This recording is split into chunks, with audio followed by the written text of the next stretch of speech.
दुर्गा सप्तशती चतुर्थ अध्याय। नमस्कार दोस्तों, यदि आप हमारे चैनल पर न्यू हैं तो चैनल को जरूर सब्सक्राइब कर लीजिएगा। बेल आइकन को प्रेस करके कमेंट बॉक्स में जय माता दी अवश्य लिखिएगा। यदि आप गर्भवती माता हैं तो आप इसको प्रातः काल के समय या शाम काल के समय अवश्य ही सुने, जिससे आपकी समस्त बाधाएं दूर हों और माता रानी का आशीर्वाद आपको प्रतिदिन प्राप्त होता रहे। यदि आप 9 दिन इस दुर्गा सप्तशती के पाठ को सुनती हैं तो इसके संग आप अर्गला स्तोत्र और कीलक और सिद्ध कुंजिका स्तोत्र का पाठ भी अवश्य ही सुने, जो हमारे चैनल पर पहले से ही उपलब्ध है।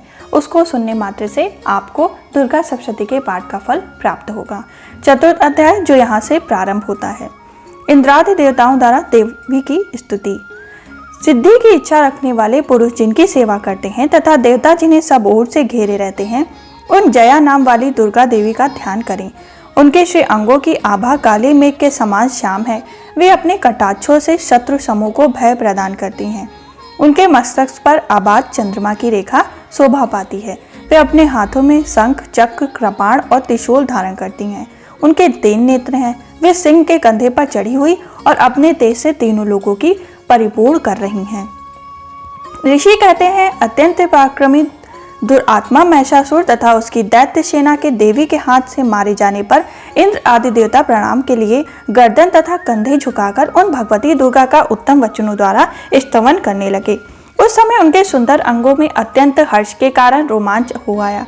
देवता बोलते हैं, संपूर्ण देवताओं की शक्ति का समुदाय ही जिनका स्वरूप है तथा जिन देवी ने अपनी शक्ति के संपूर्ण जगत को व्याप्त कर रखा है, समस्त देवताओं और महर्षि के पूजनी उन जगदम्बा को हम भक्तिपूर्वक नमस्कार करते हैं। वे हम लोगों का कल्याण करें। जिनके अनुपम प्रभाव और बल का वर्णन करने में भगवान शेषनाग, ब्रह्मा जी तथा महादेव जी भी सामर्थ्य नहीं है, वे भगवती चंडिका संपूर्ण जगत पालन का एवं अशुभ भय का नाश करने का विचार करें।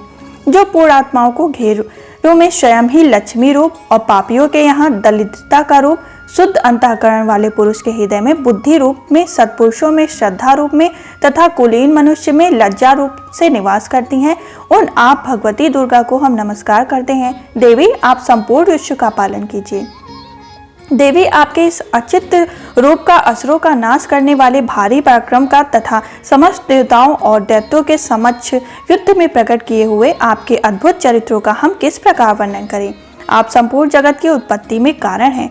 आप में सद्गुण, रजोगुण, तमोगुण ये तीनों गुण मौजूद हैं, तो भी दोष के साथ आपका संसर्ग नहीं जान पड़ता। भगवान विष्णु और महादेव जी आदि देवता भी आपका पा नहीं पाते। आप ही सबका आश्रय हैं या समस्त जगत आपका अंशभूत है, क्योंकि आप सबकी आदिभूत अव्यक्त कृपा वाला प्रकृति हैं। देवी, संपूर्ण यज्ञ में जिसके उच्चारण से सब देवता तृप्ति लाभ करते हैं, वह स्वाहा आप ही हो। इसके अतिरिक्त आप पितरों की भी तृप्ति का कारण हो।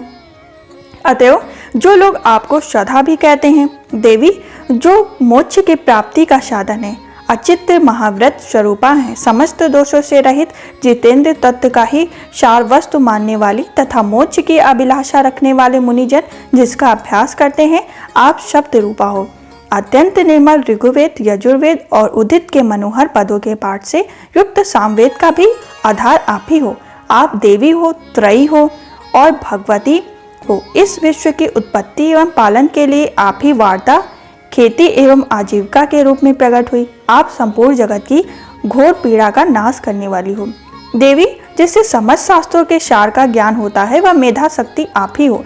दुर्गम भवसागर से पार उतारने वाली नौका रूप दुर्गा देवी भी आप ही हो। आपकी कहीं भी आसक्ति नहीं है। कैटभ के शत्रु भगवान विष्णु के वक्ष स्थल में एकमात्र निवास करने वाली भगवती लक्ष्मी तथा भगवान चंद्रशेखर द्वारा सम्मानित गौरी देवी भी आप ही हो।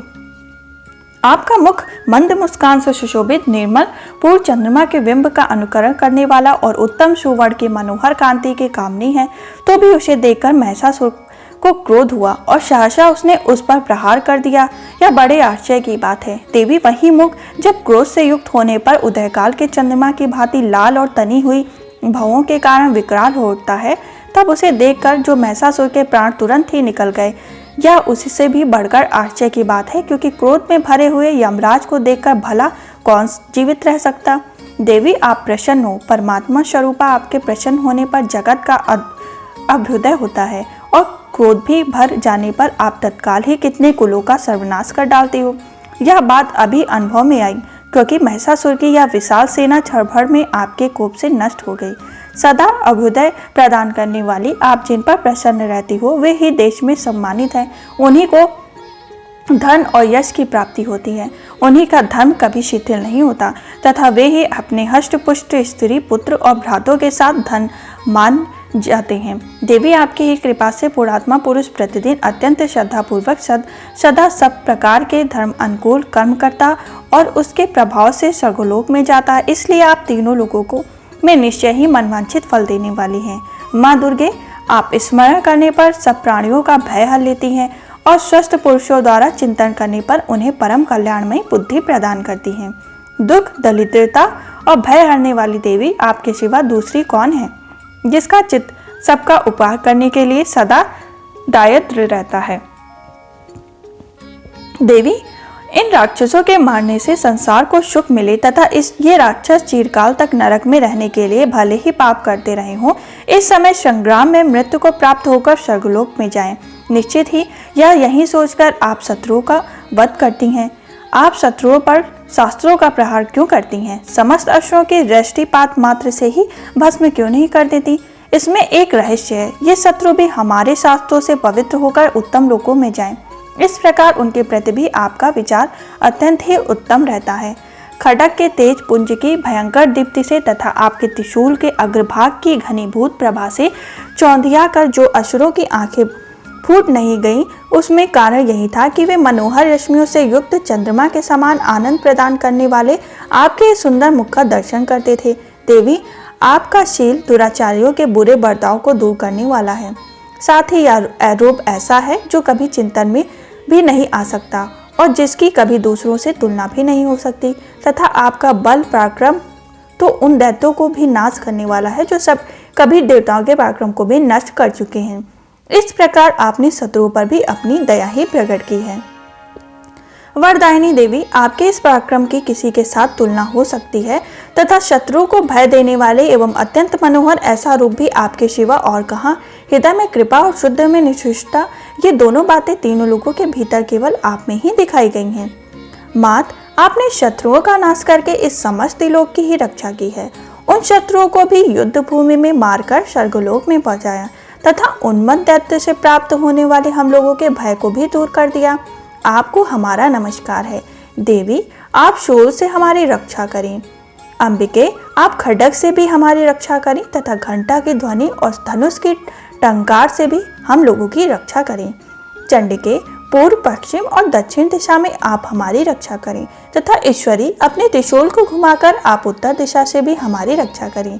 तीनों लोकों में आपके जो परम सुंदर एवं अत्यंत भयंकर रूप विचरते रहते हैं, उनके द्वारा भी आप हमारी तथा इस भूलोक की भी रक्षा करें। अंबिके, आपके कर पल्लों में शोभा पाने वाला खड्ग, त्रिशूल और गदा आदि जो जो अस्त्र हों, उन सबके द्वारा आप सब ओर से हम लोगों की रक्षा करें। ऋषि कहते हैं, इस प्रकार जब देवताओं ने जगदम्बा दुर्गा की स्तुति की और नंदन वन के दिव्य पुष्पों एवं गंध चंदन आदि के द्वारा उनका पूजन किया, फिर सबने मिलकर सब भक्ति पूर्वक दिव्य धूपों की सुगंध निवेदन की, तब देवी ने प्रसन्न वंदन होकर प्रणाम करते हुए सब देवताओं से कहा। देवी बोली, देवताओं, तुम सब लोगों मुझसे जिस वस्तु की अभिलाषा रखते हो उसे मांगो। देवता बोले, भगवती ने हमारी सब इच्छा पूर्ण कर दी, अब कुछ भी बाकी नहीं, क्योंकि हमारा यह शत्रु महिषासुर मारा गया। महेश्वरी, इतने पर भी यदि आप हमें और वर देना चाहती हो तो हम जब जब आपका स्मरण करें तब तब आप दर्शन देकर हम लोगों के महान संकट दूर कर दिया करें। तथा प्रसन्न मुखी अंबिके, जो मनुष्य इस स्तोत्र द्वारा आपकी स्तुति करे उसे वित्त, समृद्धि और वैभव देने के साथ ही उसकी धन और स्त्री आदि संपत्ति को भी बढ़ाने के लिए आप सदा हम पर प्रसन्न रहें। स्त्री ऋषि कहते हैं, राजन, देवताओं ने जब अपने तथा जगत के कल्याण के लिए भद्रकाली देवी को इस प्रकार प्रसन्न किया, तब वे तथास्तु कहकर वहीं अंतर्धान हो गई। भोपाल, इस प्रकार पूर्व काल में तीनों लोगों का चित्त चाहने वाली देवी जिस प्रकार देवताओं के शरीर से प्रकट हुई थी, वह सब कथा मैंने कह सुनाई। अब पुनः देवताओं का उपकार करने वाली वे देवी दुष्ट दैत्य तथा शुंभ निशुंभ का वध करने एवं सब लोगों की रक्षा करने के लिए गौरी देवी के शरीर से जिस प्रकार प्रकट हुई थी, वह सब प्रसंग मेरे मुंह से सुनो। मैं उसका तुमसे यथावत वर्णन करता हूँ। इस प्रकार श्री मार्कंड पुराण में स्वर्णिक मानवता की कथा के अंतर्गत देवी महात्म्य में शुक्रा स्तुति नामक चौथा अध्याय संपूर्ण हुआ।